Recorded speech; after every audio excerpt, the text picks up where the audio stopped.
చేసినందుకు నీకు వందనాలు దేవా, నీకు వందనాలు నైనా. అయా నీకే స్తుతులు స్తోత్రములు. పరిశుద్ధుడా, పరిశుద్ధాత్మ దేవా, ఇక్కడ చేరినైనా మిమ్మల్ని మేము స్తుతిస్తుంటున్నాగా దేవా. మీరు దేవా మీ యొక్క ఆత్మ చేత మమ్మల్ని అందరిని మీరు దర్శిస్తున్నందుకు మీకు వందనాలు దేవా, నీకే వందనాలు. పరిశుద్ధాత్మ దేవా, అయా ఇంకా జరగవలసిన ఆరాధనను దేవా అయా మీ చేతులకు అప్పచెప్పుకుంటుంటున్నాం దేవా. అయా నీకే స్తుతులు స్తోత్రములు నైనా. నీ సేవకుడు నీ ఆత్మనైనా, నీ సేవకుడు దేవా నీ వాక్యం చెప్పుచుంటుండగా దేవా నీ యొక్క ఆత్మతో అభిషేకించండి. వాక్యం ద్వారా మీరు మాతో మాట్లాడండి దేవానికే స్థుతులు స్తోత్రములు. యేసయానికే స్తోత్రములు దేవా. అయా కొరత లేని ఆత్మచేత దేవా నీ సేవకుని అభిషేకించమని అడుగుతూ అయా మేము మీ వాక్యమును విని మీ వాక్యానుసారంగా మేము జీవించడానికి మీరు మాకు సహాయం చేయండి దేవా. కరెంటును వాతావరణాన్ని యొక్క స్వాధీనంలో ఉంచుకునండి దేవా. నీకే స్తోత్రములు దేవా. పరిశుద్ధాత్మ దేవా, నీ యొక్క వాక్యమునైనా అయా నీ వాక్యములో జీవమున్నది దేవా. నీ వాక్యములో దేవా అయా నీ వాక్యము బలమైనది దేవా. మా హృదయాల్లో పని చేయడానికి నీ వాక్యము దేవా మా హృదయాల్లో పని చేయడానికి మీరు సహాయం చేయండి దేవా. నీకు వందనాలు. ఆత్మదేవానికే స్థుతులు స్తోత్రములను చెల్లిస్తుంటున్నాం దేవా. ఈ ఆరాధన నీ చేతులకు అప్పచెప్పుకుంటూ దేవా మమ్మల్ని మేము తగ్గించుకుంటూ మీ నామాన్ని హెచ్చిస్తూ యేసు క్రీస్తు నామంలో ప్రార్థిస్తూ ఉన్నాము తండ్రి, ఆమెన్. ఆమెన్. అందరు కూర్చుందాం.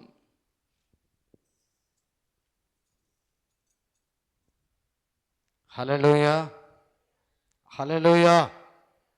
అంత బాగున్నారమ్మా? అయ్యా మీరు బాగున్నారా? మంచిది. దేవుని అపారమైన కృప దేవుడు మన పట్ల చూపిస్తూ మరొకసారి ఆయన పునరుద్ధాన దినమున ఆయన సన్నిధికి తోడుకొని వచ్చిన దేవునికి మహిమ ఘనత ప్రభావములు కలుగునుగాక. ఆమేన్.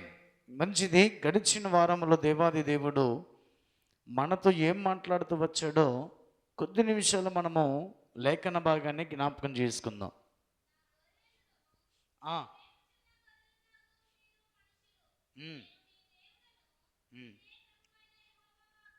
ఇదే ప్రభు అయిన యెహోవా. మనమందరం కూడా ఎవరమంట? ఆయన మేపు గొర్రెలము, ఆయన మన కాపరి ఉన్నాడు అని రాయబడింది. అందుకే కొన్ని విధాలైనటువంటి గొర్రెల గురించి ప్రభు మాట్లాడుతూ వచ్చాడు. ఏ విధమైనటువంటి గొర్రెలుగా మనం ఉండాలి అనేది చాలా ప్రధానమైన ఉద్దేశంతో గడిచిన వారములో దేవాది దేవుడు మాట్లాడుతూ వస్తూ వచ్చాడు. మొట్టమొదటిగా ఎలాంటి గొర్రెగా మనం ఉండాలంట? దేవుని స్వరమును వినేటువంటి గొర్రెల వలె మనం ఉండాలి. దేవుని స్వరము వెనుకయే కొన్ని గొర్రెలు తారి తప్పిపోతున్నాయి.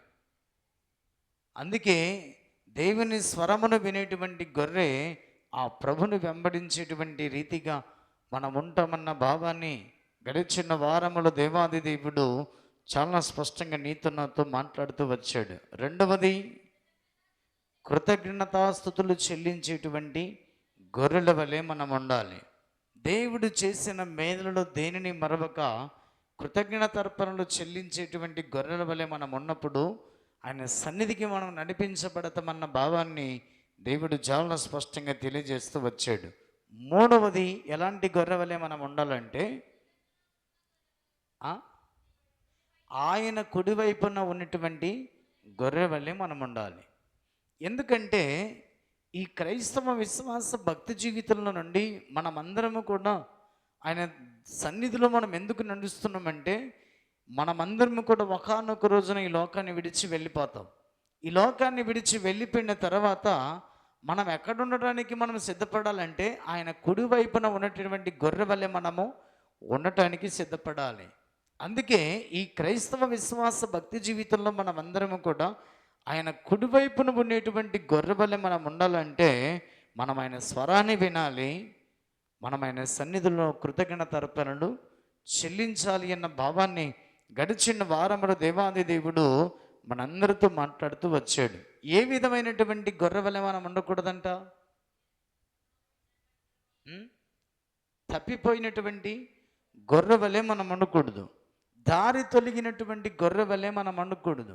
అందుకనే ప్రేమైన దేవుని సంగమా, తప్పిపోయినటువంటి గొర్రె తన జీవితంలో ఎటు వెళ్ళిపోతుందో తెలియదు, ఎలాంటి జీవితాన్ని కొనసాగించుకుంటుందో తెలియదు. అందుకే ఆయన స్వరాన్ని విని ఆయన వెంబడించేటువంటి గొర్రెవలె మనం ఉండాలన్నటువంటి భావాన్ని గడిచిన వారములో దేవాది దేవుడు చాలా స్పష్టంగా మాట్లాడుతూ వచ్చాడు. అందుకే ఈ వారము దేవుడు ఏం మాట్లాడుతుండో చూడండి. కీర్తనలు 105వ కీర్తన 5వ వచన భాగాన్ని చదవండి.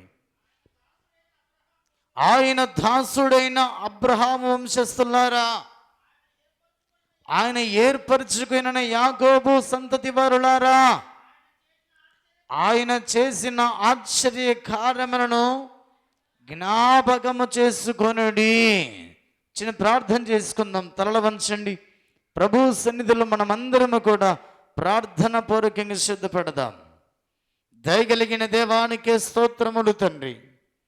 మీ నామ పేరట మరొక్కసారి చదవబడిన లేఖన భాగాన్ని ఆధారము చేసుకుని మీరు మాతోనూ మా ద్వారా అనేకులతోనూ మీరే మాట్లాడి మహిమ తెచ్చుకొని ప్రార్థిస్తున్నాం ప్రభా.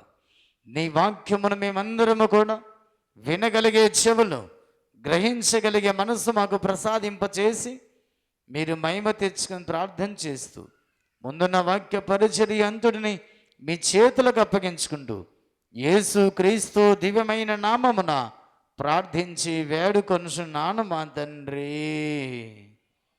ఆమేన్. మంచిది.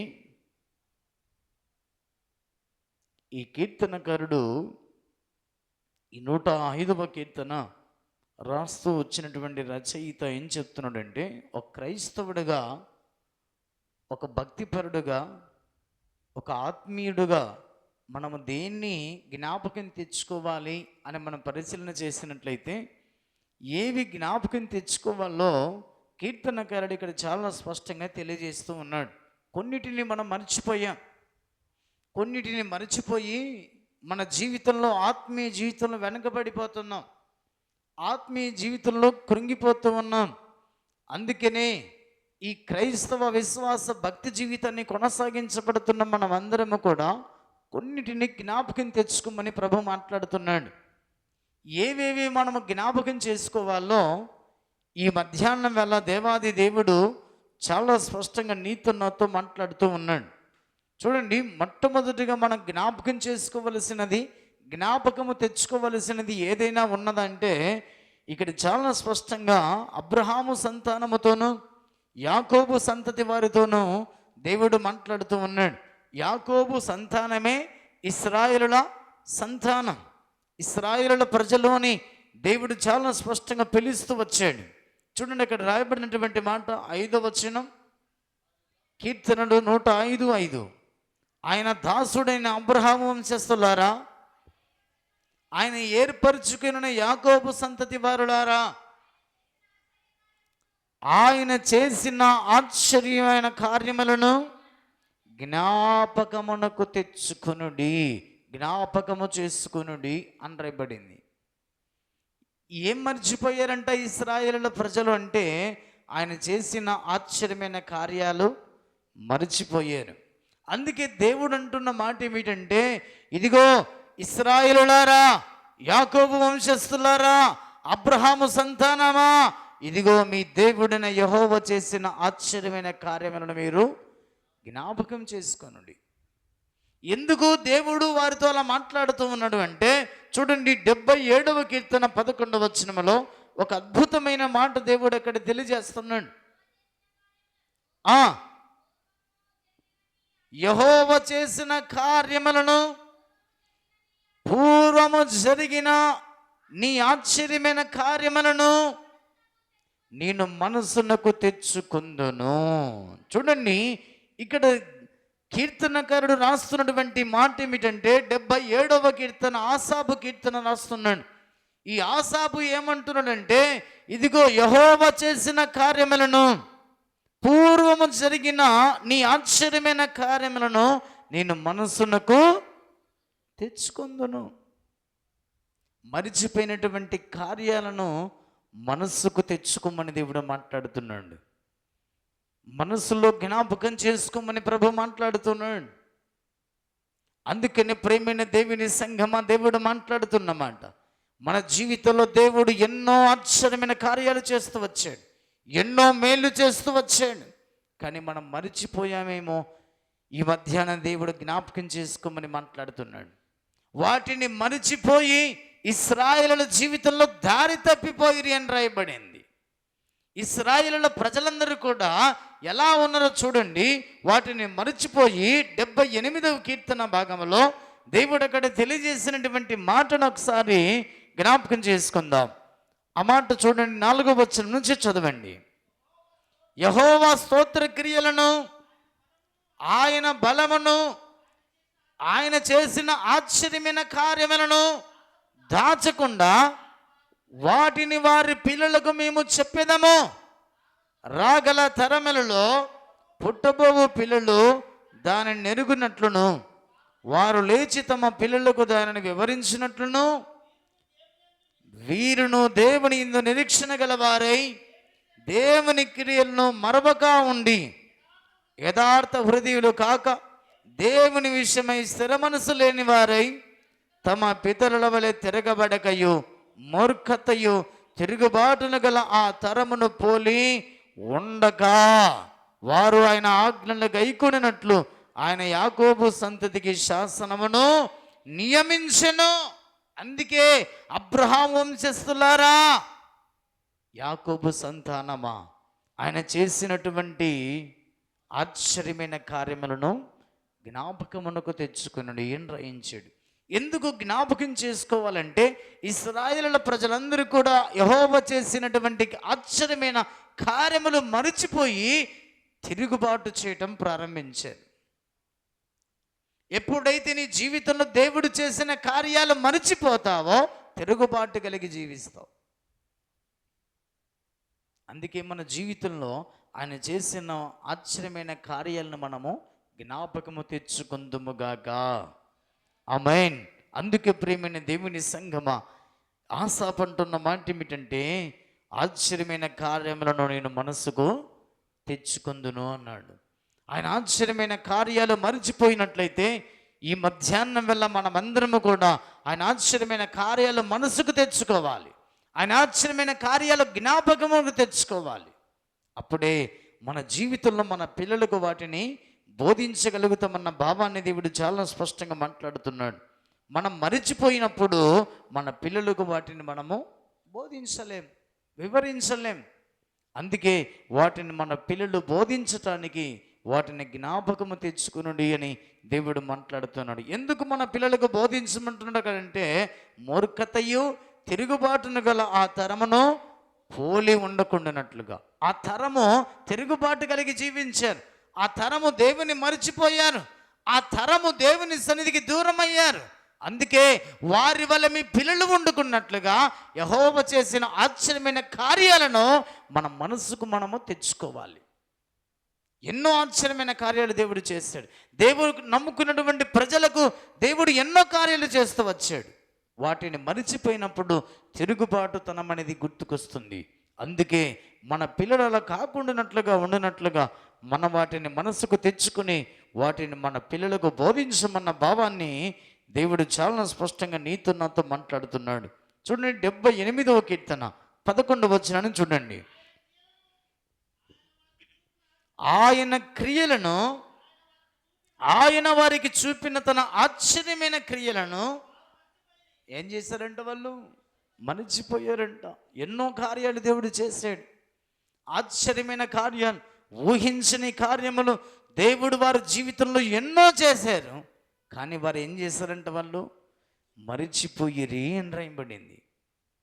అందుకే ప్రేమైన దేవుని సంగమా, వాటిని మనం మనసుకు తెచ్చుకుని మన పిల్లలకు వాటిని నేర్పించినట్లయితే మన పిల్లలు మూర్ఖతయు తిరుగుబాటు తరాన్ని పోలి వండుకున్నట్లుగా దేవుని మీద ఆధారపడి జీవించేటువంటి భక్తులుగా విశ్వాసులుగా ఉంటారన్న భావాన్ని దేవుడు చాలా స్పష్టంగా అక్కడ తెలియజేస్తున్నాడు. చూడండి, నిర్గమకాండం 14వ అధ్యాయంలోనికి రండి. నిర్గమకాండం 14వ అధ్యాయంలో దేవుడు చాలా స్పష్టంగా నీతో నాతో మాట్లాడుతూ ఉన్నటువంటి మాటను ఒకసారి జ్ఞాపకం చేసుకుందాం. దేవుని సన్నిధానంలో ఉన్న ఇశ్రాయేలుల ప్రజల జీవితాల్లో దేవుడు ఎన్నో మేలు చేస్తూ వచ్చాడు. కానీ వారి జీవితాల్లో దేవుని మీద తిరగబాటు కలిగి జీవించినట్లుగా మనం చూస్తూ వచ్చాం. చూడండి, నిర్గమకాండం 14వ అధ్యాయంలో 12వ వచన భాగాన్ని చూడండి.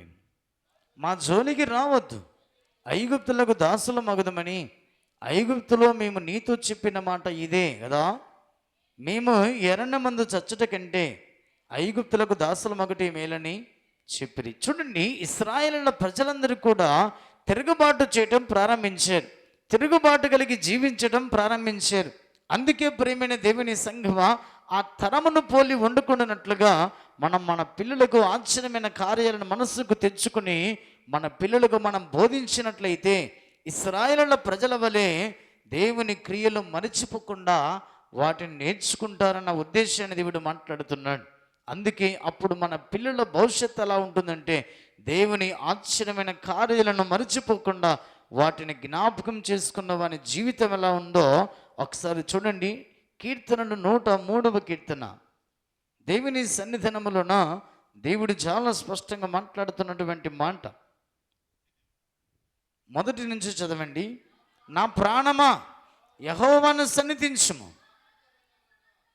నా అంతరంగమున సమస్తమా ఆయన పరిశుద్ధ నామమును సన్నిధించుము.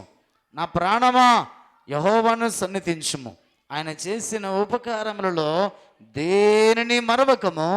ఆయన నీ దోషములన్నిటిని క్షమించువాడు, నీ సంకటములన్నిటినీ కుదుర్చువాడు. హల్లెలూయా. మన దోషములన్నిటినీ క్షమించేటువంటి దేవుడు చేసిన ఆశ్చర్యమైన కార్యములను మరవకుండా మన జ్ఞాపకమునకు తెచ్చుకోవాలి. ఆయన క్షమించినటువంటి దేవుడు. మరిచిపోయినా, ఆయన విడిచి వెళ్ళిపోయినా మన జీవితంలో మన పాపములన్నింటినీ క్షమించినటువంటి దేవుడు చేసిన ఉపకారాలలో దేనిని మరవకుండా మన జీవితాల్లో మనము జ్ఞాపకం తెచ్చుకుని మన పిల్లలకు బోధించినట్లయితే మన పిల్లల భవిష్యత్తు బాగుంటుందన్న భావాన్ని దేవుడు చాలా స్పష్టంగా నీతో నాతో మాట్లాడుతున్నాడు. ఇశ్రాయేలుల ప్రజలు వారి పిల్లలకు బోధించకయే వారు తిరుగుబాటు కలిగిన తరాన్ని పోలిన వారిగా ఉన్నారు. అందుకే వారు అరణ్యములో వారి జీవితాల్లో పతనమైపోయినట్లుగా మనం చూస్తున్నాం. అందుకే దేవుని సంఘం నిర్గమకాండంలో ఒక అద్భుతమైన మాట రాయిస్తూ వచ్చాడు. చూడండి, నిర్గమకాండం 4వ అధ్యాయం 9వ వచనంలో, అయితే నువ్వు జాగ్రత్త పడుము. 4వ అధ్యాయం 9వ వచనం, ద్వితీయోపదేశకాండం 4వ అధ్యాయం 9వ వచనం. ద్వితీయోపదేశకాండం 4వ అధ్యాయం 9వ వచనం. అయితే నువ్వు జాగ్రత్త పడము, నీవు కనులారా చూచిన వాటిని మరవక ఉండినట్లును, అవి నీ జీవితకాలమంతయు నీ హృదయములో నుండి తొలగిపోకుండానట్లును నీ మనస్సును బహు జాగ్రత్తగా కాపాడుకొనుము.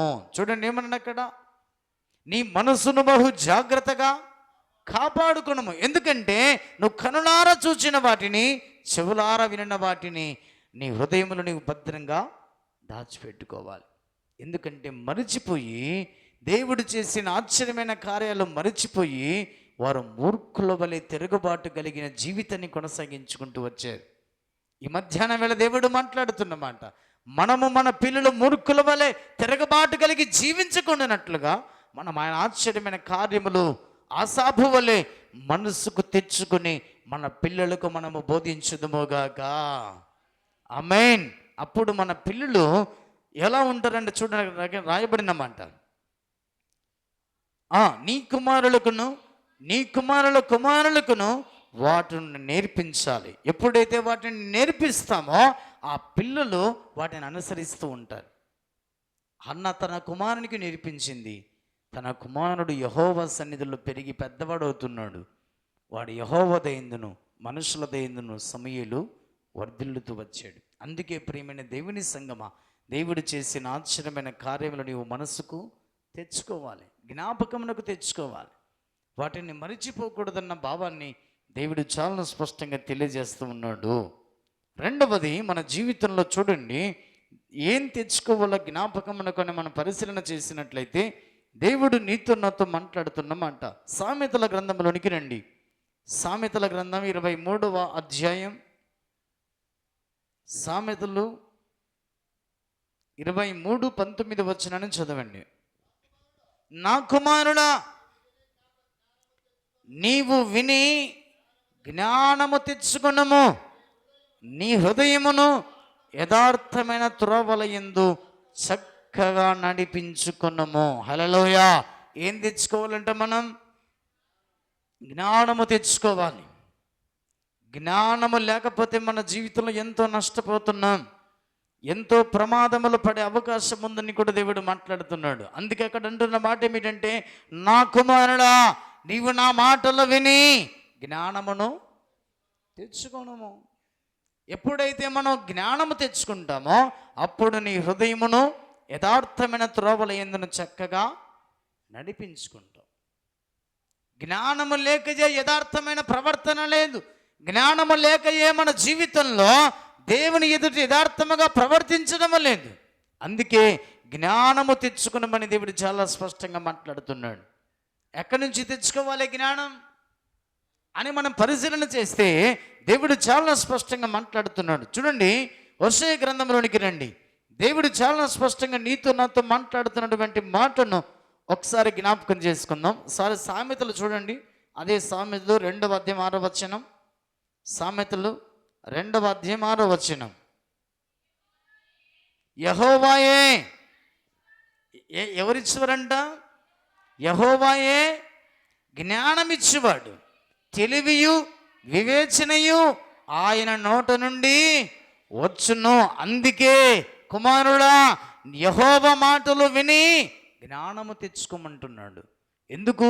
ఆయన మాటలు వింటే జ్ఞానం వస్తుందని రాస్తున్నాడు అక్కడ. యెహోవాయే జ్ఞానం ఇచ్చేవాడు, తెలివియు వివేచనయు ఆయన నోట నుండి వస్తుంది. ఆయన మాట్లాడే మాటల్లో జ్ఞానం ఉంది.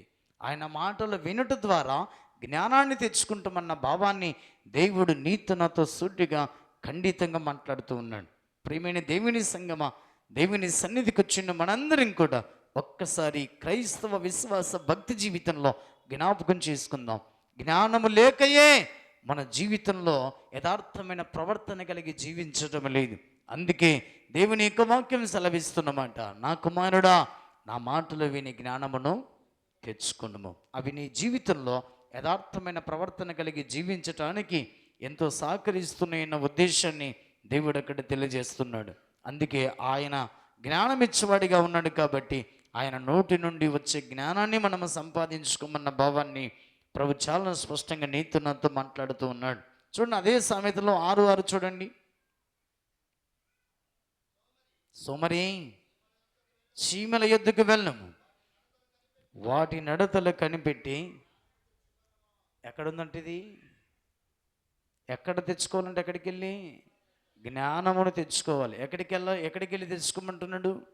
చీమల యొద్దకు వెళ్ళమంటున్నాడు. ఎందుకు చీమల యొద్దకు వెళ్ళమంటున్నాడు? అక్కడ ఏం కనిపెట్టాలంటే చీమల యొద్దకు వెళ్ళి నడతలు కనిపెట్టాలి. ఎందుకు వాటి నడతలు కనిపెట్టమంటున్నాడు అంటే అవి క్రమమైనటువంటి నడవడిక నడుస్తున్నాయి. క్రమము లేనటువంటి జీవితం వారి జీవితంలో ఎప్పటికీ కూడా కనపడదు. అందుకే ప్రేమైన దేవుని సంగమా, దేవుడు మాట్లాడుతున్న మాట ఏమిటంటే వాటి నడతలు కనిపెట్టి జ్ఞానమును తెచ్చుకునుము అన్నది.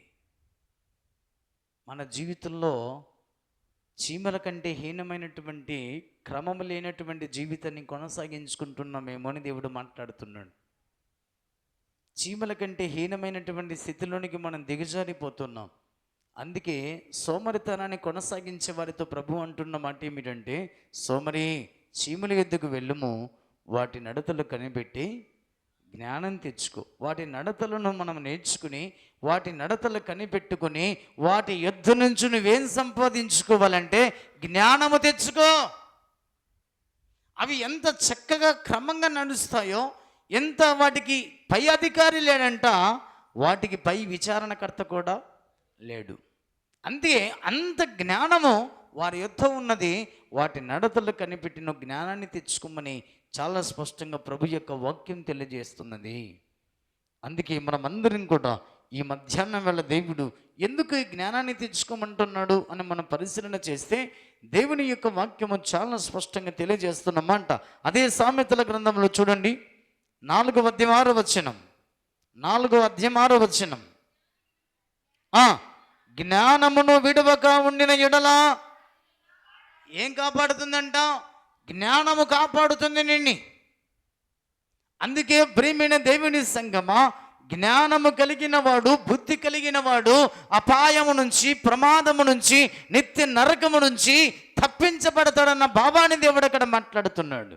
అందుకే ఏమన్నాడు అక్కడ, జ్ఞానమును విడవక ఉండిన ఎడలా అది నిన్ను కాపాడుతుంది, అది నిన్ను కాపాడుతుంది.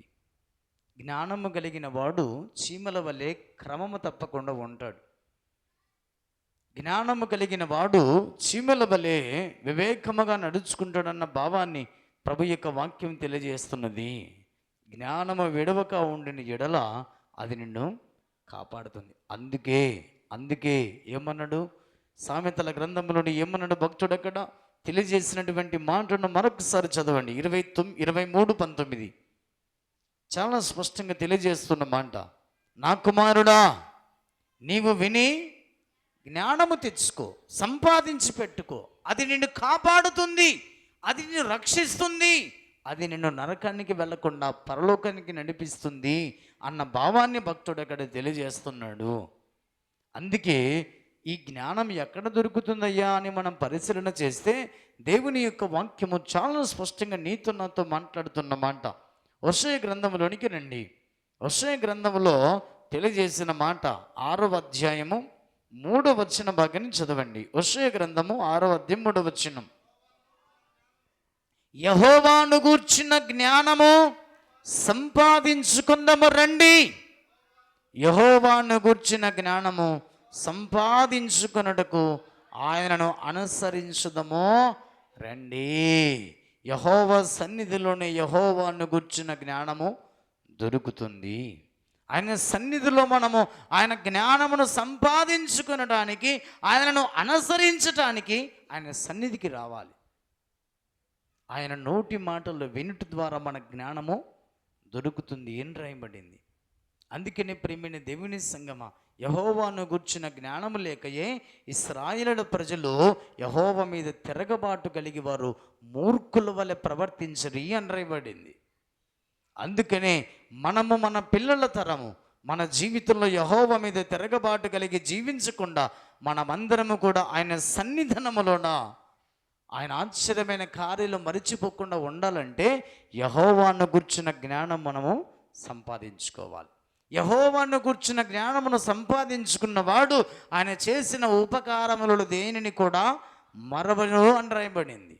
అందుకే మనమందరము కూడా యెహోవాను గూర్చిన జ్ఞానమును సంపాదించుకొని ఆయన సన్నిధిలో ఈ క్రైస్తవ విశ్వాస భక్తి జీవితంలో తిరుగుబాటు కలిగి జీవించకుండా, మూర్ఖుల వలె బ్రతకకుండా ఆయన జ్ఞానాన్ని సంపాదించుకొని ఆయన జ్ఞానమును చొప్పున ఆయనను అనుసరించి నడుచుకొనుదుముగాక. ఆమేన్. చూడండి, ఆత్మీయులు ఏమి సంపాదించుకోకూడదో, ఏం తెచ్చుకోకూడదో దేవుడు చాలా స్పష్టంగా నీతో నాతో మాట్లాడుతున్నాడు. చూడండి, దేవుని సన్నిధిలో మొదటి సమూయేలు గ్రంథం 15వ అధ్యాయం. ఏం తెచ్చుకోకూడదో అక్కడ రాయబడిన మాట. దేవుని సన్నిధిలో 24వ వచన భాగాన్ని చూడండి. మొదటి సమూయేలు 15వ అధ్యాయం 24వ వచనం.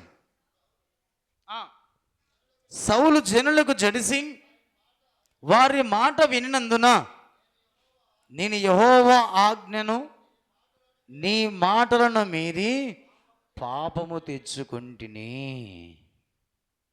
ఏం తెచ్చుకోకూడదు? మనము పాపము తెచ్చుకోకూడదు.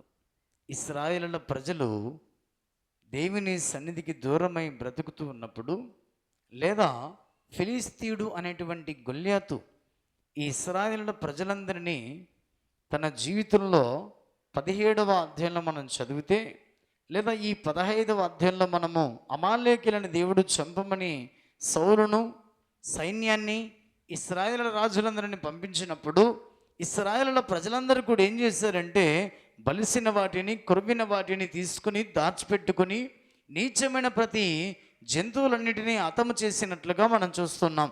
తర్వాత ఈ 15వ అధ్యాయం 13వ వచనం నుంచి మనం చదివితే, దేవుడు సమూయేలును పంపించినప్పుడు సమూయేలుతోనూ సౌలు మాట్లాడుతున్నప్పుడు, సౌలు సమూయేలు మాట్లాడుతున్నప్పుడు వారి ఇద్దరి సంభాషణలో జరిగినటువంటి సంభవం ఇది. 24వ వచనం ఏమంటున్నాడంటే, సౌలు సమూయేలుతో, సౌలు జనులకు జడిసి వారి మాట విననందున నేను యెహోవా ఆజ్ఞను, సమూయేలుతో మాట్లాడుతున్నాడు, యెహోవా ఆజ్ఞను నీ మాటలను మీరి పాపము తెచ్చుకుంటుని. యెహోవా ఆజ్ఞను మీరినప్పుడు, దేవుని మాట మనం మీరినప్పుడు ఏమొస్తుందంట? మన జీవితంలో పాపాన్ని తెచ్చుకుంటామని రాయబడింది.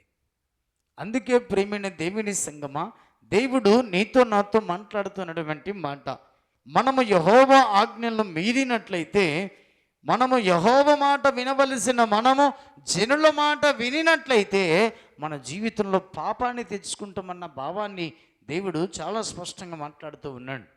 అందుకే ఈ భక్తి జీవితంలో మనము సౌలు గారితో దేవుడు చాలా స్పష్టంగా మాట్లాడుతున్నటువంటి మాటను ఒకసారి చదువుకుందాం.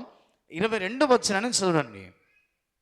22వ వచనం, అందుకు సమూయేలు తాను సెలవిచ్చిన ఆజ్ఞను ఒకడు గైకొనుట వలన యెహోవా సంతోషించినట్లు, ఒకడు దహన బలులను అర్పించుట వలన ఆయన సంతోషించిన, ఆలోచించుము, బలులు అర్పించుట కంటే ఆజ్ఞను గైకొనుటయు, పోటేళ్ల క్రొవ్వు అర్పించుట కంటేయే మాట వినటయే శ్రేష్టము.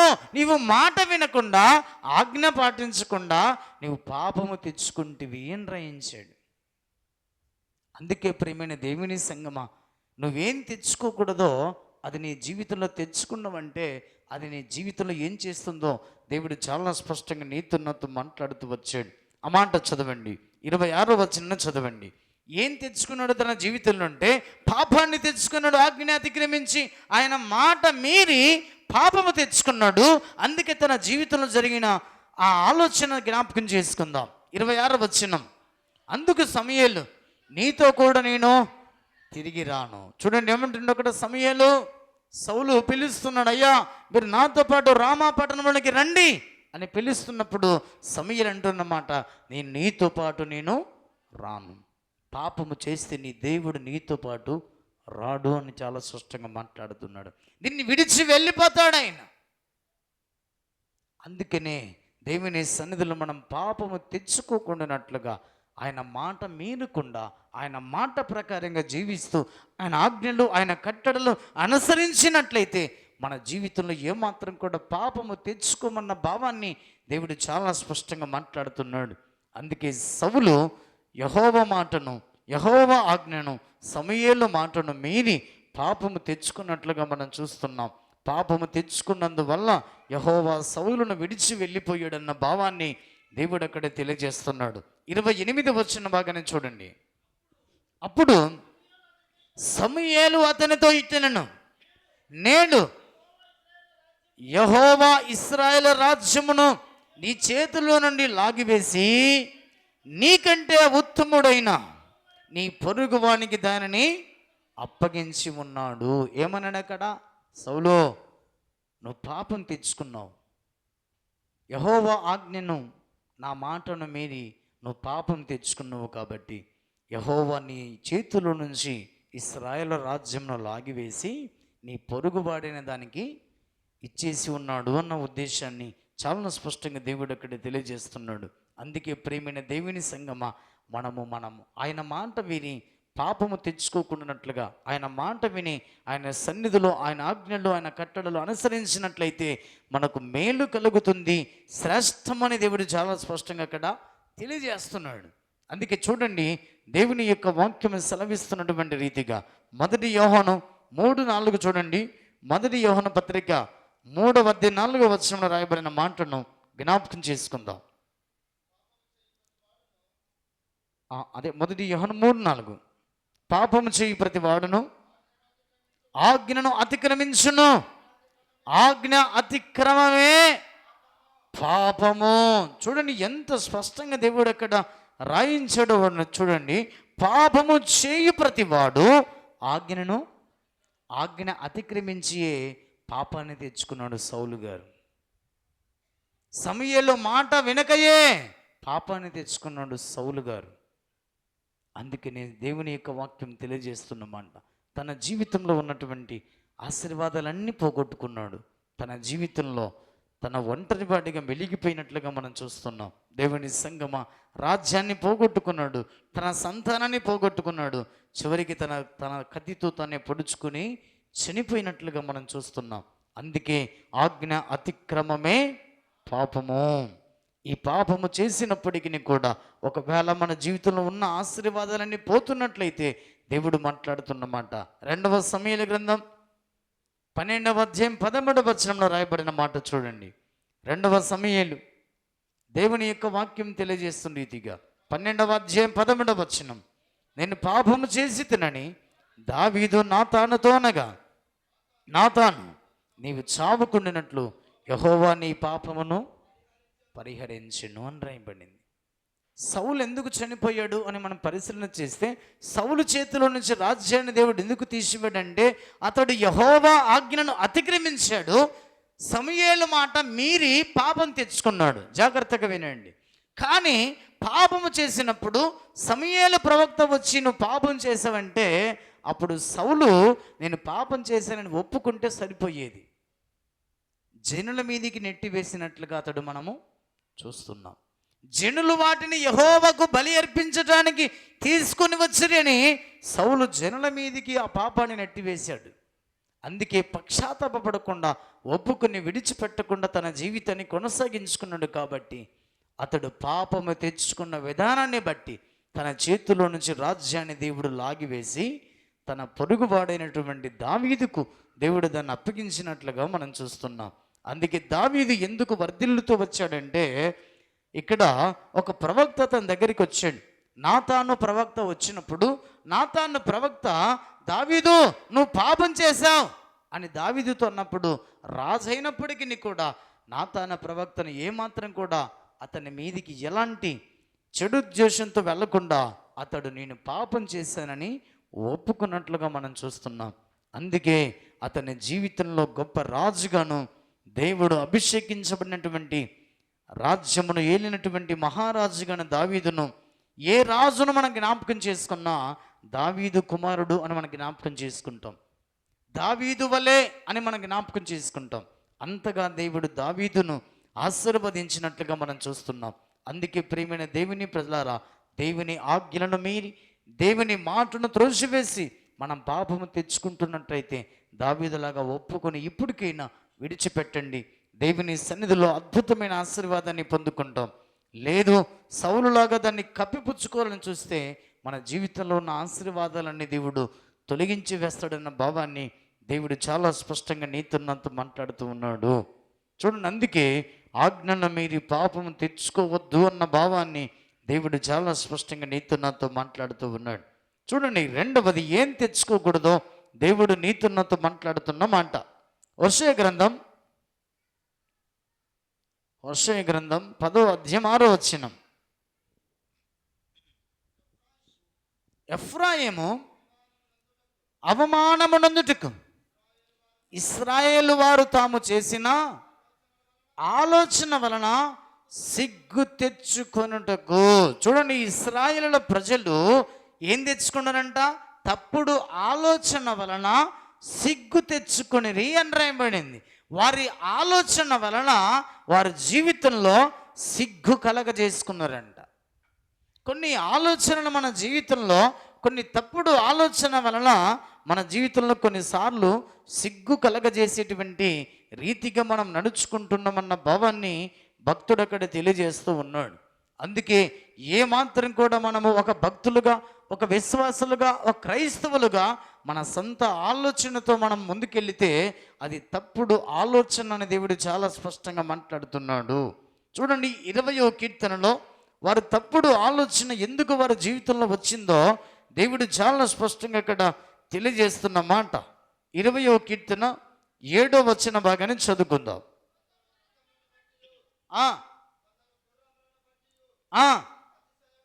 అతిశయపడుదురు, మనమైతే మన దేవుడిని యెహోవా నామమును బట్టి అతిశయపడుదుము. కొందరు రథములను బట్టి, కొందరు గుర్రములను బట్టి అతిశయపడుతూ వారి జీవితంలో తప్పుడు ఆలోచన కలిగి బ్రతుకుతూ ఉన్నారు. మనమైతే మన దేవుడిని యెహోవా నామమును బట్టి అతిశయపడాలి, గర్వపడాలి. అందుకే మన జీవితంలో ఏ యొక్క అవమానం మన జీవితంలో రాకుండా, సిగ్గు కలగకుండా జీవించాలంటే మన దేవుడైన యెహోవా మన నామమును బట్టి అతిశయపడుదుముగాక. అందుకే ఇశ్రాయేలుల ప్రజలు ఎందుకు వారి జీవితంలో సిగ్గు తెచ్చుకున్నారంటే, ఎందుకు వారి జీవితంలో సిగ్గు కలిగే పని చేశారంటే, వారు గుర్రాలను బట్టి రథాలను బట్టి వారు అతిశయపడుతున్నారు అని రాయబడింది. అక్కడ చూడండి, దేవుని సన్నిధానములోన దేవుడు చాలా స్పష్టంగా నీతో నాతో మాట్లాడుతున్నమాట. యెషయా గ్రంథం 31వ అధ్యాయం, యెషయా గ్రంథం 31వ అధ్యాయం మొదటి నుంచి చదవండి. ఇశ్రాయేలులు పరిశుద్ధ దేవుని లక్ష్య పెట్టకయు, యెహోవా యొద్ద విచారింపకయు, సహాయము నిమిత్తము ఐగుప్తునకు వెళ్ళుచు గుర్రములను రథములను చేసుకుని, వారి రథములు విస్తారములనియు రౌతులు బలాఢ్యులనియు వారిని ఆశ్రయించు వారికి శ్రమ.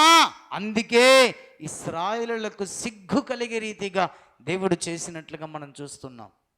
అందుకే ప్రియమైన దేవుని సంగమా, దేవుడు మాట్లాడుతున్నమాట, ఇశ్రాయేలులందరూ కూడా పరిశుద్ధ దేవుని లక్ష్య పెట్టకయు, యెహోవా యొద్ద విచారణ చేయకయు, వారందరూ కూడా ఎవరి ఎద్దుకు వెళ్ళారంట? ఐగుప్తునకు, ఐగుప్తు రథాలను రౌతులను వారి బలాన్ని నమ్ముకున్నట్లుగా మనం చూస్తున్నాం. అందుకే నిర్గమకాండములో 14వ అధ్యాయంలో ఇశ్రాయేలుల ప్రజలు 10వ వచనంలో ఏమంటారంటే, మేము ఐగుప్తునకు తిరిగి వెళ్ళటయే మాకు మేలనుకొని మోషే మీదను అక్కడ దేవుని మీదను వారు సనుక్కున్నట్లుగా మనం చూస్తున్నాం. మోషే, ఐగుప్తులో సమాధులు లేవని ఈ అరణ్యంలో చనిపోవటానికి తీసుకొస్తేవని వారు మోషే మీద సనుక్కున్నారు. అందుకే వారికి సిగ్గు కలిగినట్లుగా దేవుడు చేశాడు. అందుకే ప్రియమైన దేవుని ప్రజల దేవుడు మాట్లాడుతున్నమాట, దేవుని మీద ఆధారపడవలసినటువంటి వారు, దేవుని మీద ఆనుకోవలసిన వారు ఐగుప్తుల రథాల మీదను ఐగుప్తుల యొక్క రౌతుల మీదను వారు బలాన్ని చూసి వారు నమ్ముకున్నట్లుగా మనం చూస్తూ ఉన్నాం. అందుకే వారి జీవితంలో వారు వెనక్కి తిరిగి వెళ్ళిపోవాలనుకున్నారంట. ఆ మాట ఒకసారి చదువుతారా? మనం చదివాం ఇప్పుడు ఇంతకుముందు. నిర్గమకాండం 14వ అధ్యాయం 10వ వచనం మళ్ళీ చదవండి. ఫరో సమీపించుచుండగా ఇశ్రాయేలులు కనులెత్తి ఐగుప్తు తనకు వెనుక వచ్చుట చూసి మిక్కిలి భయపడిరి. ఎవరికి భయపడ్డారు వీళ్ళు? యెహోవాకు ఏమాత్రం కూడా భయపడడం లేదు. కానీ ఐగుప్తులో ఉన్నటువంటి రథాలకు రౌతులకు భయపడుతూ ఉన్నారు. ఐగుప్తులో ఫరో సైన్యము తరుముకుంటూ వస్తున్నప్పుడు వెనికి తిరిగి చూసి వారిని చూసి భయపడిరి అని రాయబడింది. వాటి మీద ఆధారపడ్డారంట వీళ్ళు. అందుకే ప్రేమైన దేవుని సంగమా, తప్పుడు ఆలోచన వలన వారికి సిగ్గు కలగజేసినట్లుగా మనం చూస్తూ ఉన్నాం. వారి జీవితంలో వారికి ఎంతో అవమానకరంగా దేవుడు చేస్తూ వచ్చిన కానీ వారి జీవితంలో వారికి సిగ్గు కలగజేసినప్పటికీ కూడా వారు ఎంత మాత్రం కూడా మారు మనసు కలిగి జీవించలేకపోయారు. అందుకే చూడండి, ఇక్కడ యెహోషువ గ్రంథంలో మనం చదివితే, యెహోషువ గ్రంథంలో మనం చదివినప్పుడు వారు సిగ్గు కలగజేసేటువంటి కార్యాన్ని దేవుడు వారికి అక్కడ చేసినట్లుగా మనం చూస్తున్నాం. వారు చిన్న గ్రామమైనటువంటి హాయిపురం మీదికి యుద్ధానికి వెళ్ళారు. మనం 7వ అధ్యాయంలో మనం చదివితే వారి జీవితంలో చిన్నది హాయిపురం, యుద్ధానికి వెళ్ళారు. 3,000 మంది వెళ్ళారు. కానీ 3,000 మంది వెళితే హాయిపురంలో ఉన్నటువంటి సైన్యము ఇశ్రాయేలులను తరుముతే వారి ఎదుట వారు నిలవలేక పారిపోయి ఏం రాయబడింది. ఎంత సిగ్గుకరమైన జీవితంలో దేవుడు వారికి ఇచ్చాడో చూడండి. చిన్న పట్టణం మీద జయించలేక ఓడిపోయి పారిపోయి తిరిగి వచ్చినట్లుగా మనం చూస్తున్నాం.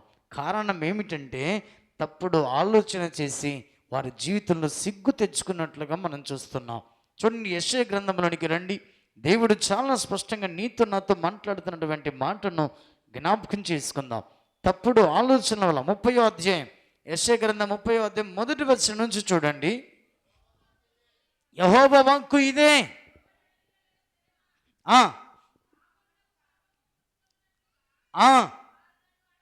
వారు నన్ను అడగక ఆలోచన చేయుదురు, నా ఆత్మ నియమింపని సంధి చేసుకుందురు. వారు నా నోటి మాట విచారణ చేయక ఫరో బలము చేత తమ్మును తాము బలపరుచుకున్నట్టుకు ఐగుప్తుని శరణుజొచ్చుటకు ఐగుప్తునకు ప్రయాణము చేయుదురు అని రాయబడింది. సంఖ్యాకాండం 14వ అధ్యాయంలో కూడా మనం చదివితేనండి, ఇశ్రాయేలుల ప్రజలు వేగుల వారు తీసుకొచ్చిన సమాచారాన్ని చూసి ఎలుగెత్తి ఏడుస్తున్నారంట. ఎందుకు మేము ఐగుప్తునికి వెళ్ళలేదు, మేము తిరిగి ఐగుప్తునికి వెళ్ళిపోతాం అనుకుని వారి జీవితంలో మరలా తిరిగి ఐగుప్తునికి వెళ్ళిపోవటానికి ఫరో బలము చేత వారికి అవమానము కలిగే రీతిగా వారు తన జీవితాన్ని కొనసాగించుకుంటూ వచ్చారు. అందుకే దేవుని సంగమా, తప్పుడు ఆలోచన వలన మన జీవితంలో మనకు మనమే అవమానము కలిగే రీతిగా, సిగ్గు కలిగే రీతిగా జీవితాన్ని కొనసాగించుకుంటూ ఉన్నాం. 3వ వచనం చూడండి. ఫరో వలన కలుగు బలము నీకు మీకు అవమానము కలుగును, ఐగుప్తుని నేను శరణజొచ్చుట వలన సిగ్గు కలుగును అని రాయబడింది. కానీ ఇశ్రాయేలుల ప్రజలు ఐగుప్తుని శరణజొచ్చటానికి ఇష్టపడుతూ ఉన్నారు. దేవుని ఆశ్రయించవలసిన ఇశ్రాయేలుల ప్రజలు, దేవుని మీద ఆధారపడాల్సినటువంటి ఒక క్రైస్తవుడు ఎవరి మీద ఆధారపడుతున్నావు? లోకం మీద ఆధారపడుతున్నావు. అది నీకు సిగ్గు కలగజేస్తుందని దేవుడు చాలా స్పష్టంగా నీతో నాతో మాట్లాడుతూ ఉన్నాడు. అందుకే యెహోవా యొద్ద విచారణ చేయకయే వారు ఫరో బలము చేత వారు సిగ్గును అవమానాన్ని తెచ్చుకొనిరి అని దేవుడు చాలా స్పష్టంగా మాట్లాడుతున్నాడు. తప్పుడు నిర్ణయం వల్ల మన జీవితంలో మనం సిగ్గు కలగజేసుకునే రీతిగా జీవితాన్ని కొనసాగించుకుంటూ ఉన్నాం. అందుకే తప్పుడు నిర్ణయాల వల్ల, తప్పుడు ఆలోచన వల్ల మన జీవితంలో ఎంతో నష్టాన్ని తెచ్చుకుంటున్నామని దేవుడు చాలా స్పష్టంగా నీతో నాతో మాట్లాడుతున్నాడు. సంఖ్యాకాండం 22వ అధ్యాయం చూడండి, ముగించబోతున్నా. తప్పుడు నిర్ణయం వల్ల, తప్పుడు ఆలోచన వల్ల అవమానం తెచ్చుకున్న భక్తుడు, ఇక్కడ ఒక భక్తుడు మనకు కనపడతాడు. సంఖ్యాకాండం 22వ అధ్యాయం 12వ వచనాన్ని చూడండి. అందుకు దేవుడు, నీవు వారితో వెళ్ళకూడదు, ఆ ప్రజలను శపింపకూడదు, వారు ఆశీర్వదించబడిన వారు అని బీలాముతో చెప్పెను. చూడండి, బీలాముతో దేవుడు అడుగుతున్నాడు, నీ యొద్దకు వచ్చిన జనులు ఎవరు అని అడుగుతున్నప్పుడు, అప్పుడు బీలాము చెప్పినటువంటి మాట, బాలాకు రాజుగారు ఉన్నారే, వారు నా యొద్దకి వారి మధ్యకు వచ్చినటువంటి ఇశ్రాయేలు ప్రజలను శపించటానికి నన్ను పిలుస్తున్నాడు అన్నప్పుడు దేవుడు చెప్పిన మాట, వారు నా చేత ఆశీర్వదించబడిన ప్రజలు, నీ వారిని శపించటానికి వెళ్ళొద్దు అని దేవుడు చెప్పాడు. తర్వాత 21వ వచనం చూడండి. ఉదయమున బీలాము లేచి తన గాడిదకు గంత కట్టి మోయాబు అధికారులతో కూడా వెళ్ళెను అని రాయబడింది. దేవుడు ఏం చెప్పాడు అక్కడ? వెళ్ళొద్దు అన్నాడు. కానీ ఇతడు ఏం చేస్తున్నాడు? అక్కడ ఉదయమునే లేచి తన గాడిదకు గంత కట్టుకొని గాడిద మీద కూర్చొని మోయాబు అధికారులతో బీలాము రాజు దగ్గరికి అతడు వెళుతున్నాడు, ప్రయాణం చేస్తున్నాడు. దేవుని ప్రజలారా, తప్పుడు ఆలోచన వల్ల, తప్పుడు నిర్ణయాల వల్ల మన జీవితంలో మనమే శ్రమను కొని తెచ్చుకుంటున్నాం, నష్టాన్ని కొని తెచ్చుకుంటున్నాం. దేవుని మాటకు విరుద్ధముగా ప్రయాణం చేస్తున్నామేమో, జాగ్రత్త అని దేవుడు చాలా స్పష్టంగా నీతో నాతో మాట్లాడుతున్నాడు. తప్పుడు ఆలోచన వల్ల మన జీవితానికి సిగ్గు కలగజేసే రీతిగా దేవుడు చాలా స్పష్టంగా మాట్లాడుతున్నాడు. ఆ తర్వాత చూడండి, ఎక్కిన గాడిద మీద ప్రయాణమే వెళుతున్నాడు. ఆ తర్వాత చూడండి, దేవుడు చాలా స్పష్టంగా నీతో నాతో మాట్లాడుతున్న మాట 28వ వచనం.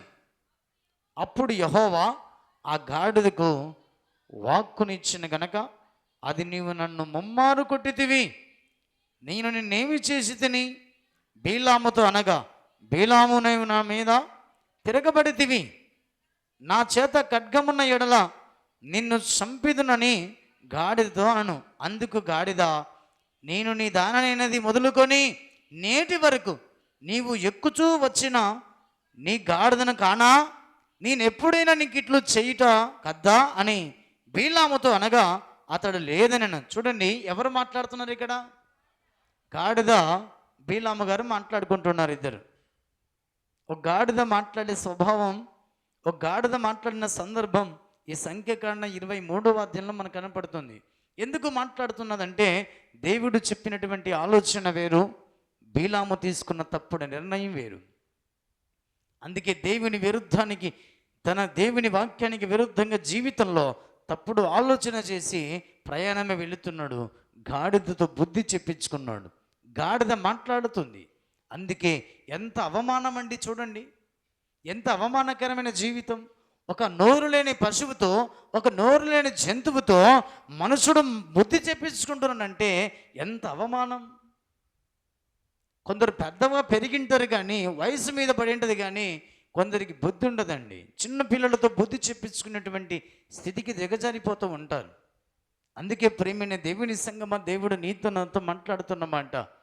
తప్పుడు ఆలోచన చేసి సిగ్గు తెచ్చుకోవద్దన్న, సిగ్గును కలగజేసుకోవద్దన్న, అవమానాన్ని తెచ్చుకోవద్దన్న భావాన్ని దేవుడు నీతో నాతో చాలా స్పష్టంగా మాట్లాడుతూ ఉన్నాడు. తర్వాత చూడండి, గాడిద ఎందుకు ఇలా చేసావంటే దేవుని యొక్క వాక్యం తెలియజేస్తున్న మాట 32వ వచనం చూడండి. యెహోవా దూత, ఈ ముమ్మారు నీ గాడిదను నీవు ఎలా కొట్టిదివి? ఇదిగో నా ఎదుట నీ నడత విపరీతమైనది గనక నేను నీకు విరోధనై బయలుదేరి వచ్చి తిని, ఆ గాడిద నన్ను చూసి ఈ ముమ్మారు నా ఎదుట నుండి తొలగెను. అది నా ఎదుట నుండి తొలగినని ఎడల నిత్యముగా నేనిప్పుడే నిన్ను చంపి దాని ప్రాణము రక్షించి ఉందునని అతనితో చెప్పాను. అందుకు బేలాము, నేను పాపము చేసి తిని నీవు నాకు ఎదురుగా త్రోవలో నిలుచుట నాకు తెలియదలేదని కాదు, కాబట్టి ఈ పని నీ దృష్టికి చెడ్డదైతే నేను వెనకకు వెళ్ళదనని యెహోవా దూతతో చెప్పగా, గాడిద చెప్తే కానీ తనకి బుద్ధి రాలేదు. వెనికి తిరిగిపోవాలన్న ఆలోచన తన జీవితంలో కలగలేదు. గాడిదకు కనపడిన దేవుడు, కొన్నిసార్లు మనకు దేవుడు కనపడడు, దయ్యమే కనపడుతుంది, దయ్య కార్యాలే కనపడుతున్నాయి. అందుకని ప్రియమైన దేవుని సంగమా, తప్పుడు నిర్ణయాలు దేవుని సన్నిధిలో తీసుకుని, దేవుని సన్నిధిలో ఆజ్ఞను మీరి, ఆయన మాటను మీరి పాపము తెచ్చుకోవద్దన్న భావాన్ని దేవుడు చాలా స్పష్టంగా నీతో నాతో మాట్లాడుతూ ఉన్నాడు. అందుకే దేవుని సన్నిధిలో ఒక్కసారి మన జీవితాన్ని మనమే జ్ఞాపకం చేసుకుందాం. ఎలాంటివి మన జీవితంలో మనం సంపాదించుకుంటున్నాం, ఒక క్రైస్తవుడిగా, ఒక విశ్వాసిగా మన జీవితంలో ఏమి తెచ్చుకోవాలో మన జీవితంలో అవి తెచ్చుకోకూడనివి తెచ్చుకుని యెహోవాకు విరోధంగా పాపం తెచ్చుకుంటున్నామన్న భావాన్ని దేవుడు నీతో నాతో మాట్లాడుతూ ఉన్నాడు. అందుకే ఒక్కసారి జ్ఞాపకం చేసుకుందాం. యెహోవా సన్నిధిలో ఆయన ఆశ్చర్యమైన కార్యములు మనము జ్ఞాపకమునకు తెచ్చుకోవాలి అని దేవుడు మాట్లాడుతున్నాడు. యెహోవాను గూర్చిన జ్ఞానాన్ని మనము తెచ్చుకోవాలి అన్న భావాన్ని దేవుడు మాట్లాడుతున్నాడు. ఆయన మాటను మీరి, ఆయన ఆజ్ఞలో, ఆయన కట్టడలో మీరి పాపం తెచ్చుకుంటున్నావేమో జాగ్రత్త అని దేవుడు హెచ్చరిక చేస్తున్నాడు. అలా జీవించినట్లయితే గాడిదతో బుద్ధి తెచ్చుకున్నటువంటి బీలాములాగా మన ప్రవర్తన ఉండకూడదన్న భావాన్ని దేవుడు నీతో నాతో సూటిగా మాట్లాడుతున్నాడు. మోకరించండి. ప్రభు సన్నిధికి వచ్చిన మనందరం కూడా ఒక్కసారి జ్ఞాపకం చేసుకుందాం. దేవుని సన్నిధిలో మనము ఎలాంటివి సంపాదించుకోవాలో, ఎలాంటివి సంపాదించుకోకూడదో దేవుడు నీతో నాతో మాట్లాడుతున్నాడు. ఒక ఆత్మీయుడుగా, ఒక క్రైస్తవుడిగా, ఒక విశ్వాసిగా మన జీవితంలో ఏం తెచ్చుకోవాలి అంటే ఆయన ఆశ్చర్యమైన కార్యములను మనం జ్ఞాపకం తెచ్చుకోమంటున్నాడు. ఆయన ఆశ్చర్యమైన కార్యములు మరిచిపోయి మూర్ఖుల వలె తిరుగుబాటు కలిగి జీవిస్తున్నావేమో. అందుకే ఆయన ఆశ్చర్యమైన కార్యములు జ్ఞాపకము తెచ్చుకొని అవి నీ మనసులో, నీ హృదయంలో భద్రముగా కాపాడుకొని మన పిల్లలకు వాటిని నేర్పించమని దేవుడు మాట్లాడుతున్నాడు. ప్రియమైన దేవుని సంగమా, ఒక్కసారి జ్ఞాపకం చేసుకుందాం. అవి మరిచిపోయారు కాబట్టి మూర్ఖుల వలె తిరుగుబాటు కలిగి జీవిస్తున్నారు అని దేవుడు చాలా స్పష్టంగా నీతో నాతో మాట్లాడుతున్నాడు. ఒక్కసారి జ్ఞాపకం చేసుకుందాం. ప్రియమైన దేవుని సంగమా, నా మాట విని జ్ఞానము తెచ్చుకోమని దేవుడు మాట్లాడుతున్నాడు. సీమల యొద్దకు వెళ్ళు, వాటి నడతలు కనిపెట్టి జ్ఞానము సంపాదించుకోమంటున్నాడు, జ్ఞానం తెచ్చుకోమంటున్నాడు. అయ్యా, ఎప్పుడు వస్తుంది మనకు జ్ఞానం? ఎప్పుడు సంపాదించుకుంటున్నా యెహోవాను గూర్చిన జ్ఞానం? లోక సంబంధమైన జ్ఞానము వెర్రితనముతో దేవుడు పోలుస్తున్నాడు. అమ్మా, అది మనుషుల్ని మోసం చేస్తుంది. ఆ వెర్రితనమైన జ్ఞానం, లోక సంబంధమైన జ్ఞానం ఎవరిని ముంచుదమని తరబడుతున్నది. అది వెర్రితనమని దేవుడు మాట్లాడుతున్నాడు.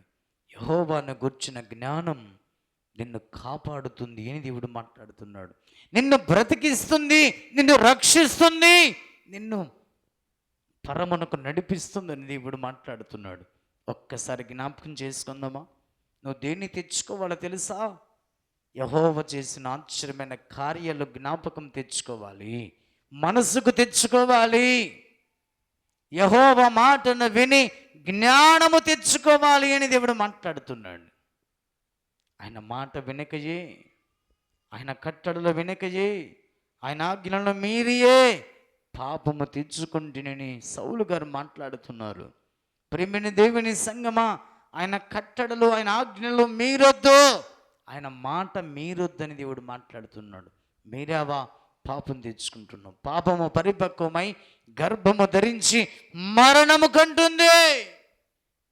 అట్టి మరణములో నుంచి నీవు నేను బయటికి రావాలని ప్రభు పిలుస్తున్నాడు. ప్రభు పిలుస్తున్నాడు. జ్ఞాపకం చేసుకో, జ్ఞాపకం తెచ్చుకోమని ప్రభు మాట్లాడుతున్నాడు. తప్పుడు ఆలోచన వలన సిగ్గు తెచ్చుకుంటున్నామని దేవుడు మాట్లాడుతున్నాడు. తప్పుడు ఆలోచనలు చేసి తప్పుడు నిర్ణయాలు తీసుకొని దేవుని సన్నిధిలో దేవునికి విరుద్ధముగా ప్రయాణము చేస్తూ గాడిదతో బుద్ధి తెచ్చుకున్నటువంటి, గాడిదతో మాట్లాడినటువంటి, గాడిద బుద్ధి చెప్పేటువంటి స్థితికి బిలాము దిగజారిపోయాడు. అమ్మ, దేవుడు మాట్లాడుతున్నమాట ఒక్కసారి జ్ఞాపకం చేసుకుందాం. తప్పుడు ఆలోచన వలన సిగ్గు తెచ్చుకునే రీతిగా దిగజారిపోతున్నవేమో. తప్పుడు ఆలోచనల వల్ల యోనా సిగ్గు తెచ్చుకున్నాడు, సిగ్గు కలిగే రీతిగా జీవించాడు. ఒక ప్రవక్త ఒక సామాన్యమైన మనుషుడు అంటున్నాడు, ఓయి నిద్రపోతా లేయి ఎందాక పండుకుందు అంటున్నాడు. ఒక సామాన్యమైన మనుషుడు ప్రవక్తతో ఇలా మాట్లాడడం ప్రవక్తకి ఎంతో అవమానం అండి, ఎంతో సిగ్గుకరం అండి. సీటు వేయగా ఆ సీటు యోన మీదికి వచ్చింది. అందుకే దేవుని సంగమా, దేవుడు నీతో నాతో మాట్లాడుతున్నమాట. చీట్లు వేయగానే ఆ చీట్లు యోనా మీదికి వచ్చినప్పుడు యోనా ఎంతో సిగ్గు కలగజేసుకున్నాడు, ఎంతో తలదించుకునే పని చేసుకున్నాడు. అందుకే ప్రేమైన దేవుని సంగమా, తప్పుడు ఆలోచన మన జీవితం నుంచి తొలగించి వేసుకుందాం. అప్పుడే తలెత్తుకునే రీతిగా మన ఆత్మీయ జీవితాన్ని వర్ధిల్లింప చేసుకుందాం. దేవుడు మన జీవితాలను ఉన్నతమైన స్థితిలో, దేవుడు మన ఆత్మను పరలోకమునకు నడిపిస్తాడన్న భావాన్ని దేవుడు నీతో నాతో మాట్లాడుతూ ఉన్నాడు. ప్రార్థన చేసుకుందాం, ప్రభు సన్నిధిలో ప్రార్థన చేసుకుందాం. మనందరం కూడా ప్రార్థన చేసుకుందాం. మీలో ఎవరైనా ఒకరు ప్రార్థన చేయండి, మనందరం కూడా ఏకీభవించుదాం. దేవుని సన్నిధికి వచ్చిన మీలో ఎవరైనా ఆసక్తి కలిగిన వారు క్లుప్తంగా ప్రార్థన చేయండి. విత్తబడిన వాక్యం ఫలింపబడే రీతిగా మనందరం కూడా ఏకీభవించుదాం. త్వరగా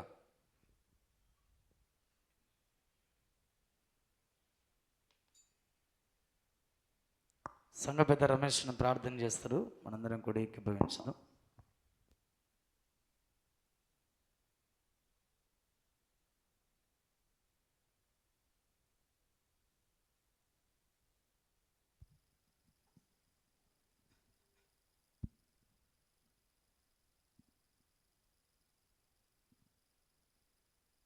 దయగల తండ్రి, కృపగల దేవ, నీ యొక్క పరిశుద్ధమైన పాదములకు స్తుతులు స్తోత్రములు నాయన. ఈ మధ్యకాల సమయంలో నా తండ్రి నీ యొక్క మందిరంలో చేర్చుకున్న విధానమును